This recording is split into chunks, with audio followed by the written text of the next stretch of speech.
Well, by now you might have heard about the perils that come from the synthetic street drug known as bath salts. But now there is another designer high causing concern among authorities from Hollywood to the heartland. It is known by the street name Smiles, a hallucinogen with a high that can last for hours or days, bringing a rush similar to psychedelic speed. And it has become part of the national vocabulary thanks to the ghastliest of crimes. ABC's David Wright has details. Up until now, Johnny Lewis was just another aspiring actor, familiar mostly to fans of Sons of Anarchy. The feds raided the house, I had to leave. Now, Johnny Lewis is a household name. And a new Hollywood murder mystery. Her ex-boyfriend just found dead. Star of a tabloid tragedy, a Hollywood murder-suicide. It's one of those stories that almost seems too crazy to be true. It's tragic. Lewis beat his 81-year-old landlady to death. He tore her cat to pieces.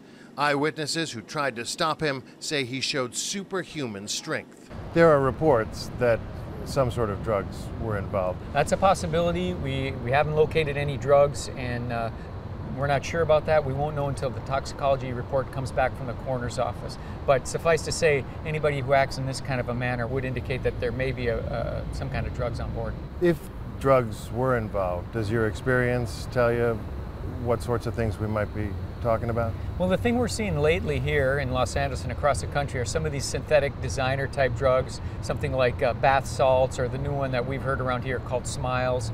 Johnny Lewis is known to have struggled with chemical dependency and violent behavior. He was released from jail just 5 days before his death.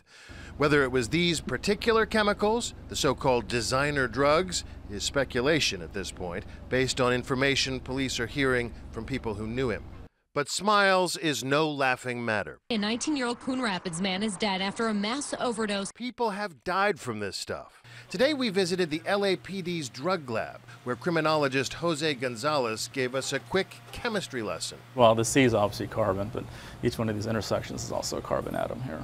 But the I refers to the iodine. The chemical compound is 2CI, street name Smiles. I am completely and fully submerged, if you can't tell by my eyes, in a psychedelic world known as 2CI. On YouTube, guys like Toker90704 give trip reports, raving about it, but technically not promoting its use.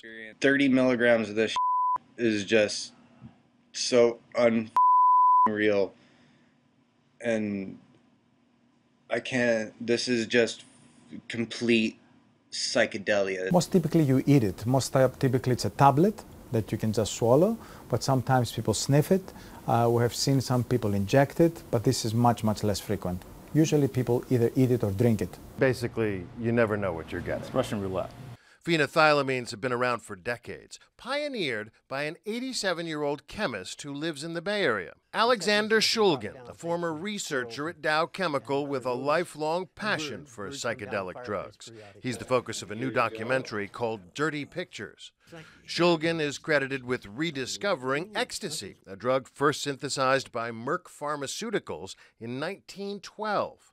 He also discovered the 2C drugs. In his book, though, he talks about how he made them. And it's step-by-step instructions. For a chemist. His book, PiCal, short for Phenethylamines I Have Known and Loved, is a Bible on the subject, giving not just recipes, but reviews.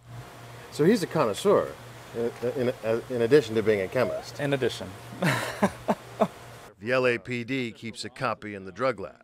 What worries you most about this stuff? Well, clearly what happens when people, are under the influence of a drug like this, it's, anything's possible. It's possible Johnny Lewis will turn out to be the poster boy for this dangerous new drug. Or maybe there's another explanation. When you heard about this case, did you think, aha, he must be on one of these things? Not necessarily. There's other drugs that cause those effects, so. Such as? PCP, for example. Whatever it was, it is a tragedy. I'm David Wright for Nightline in Los Angeles.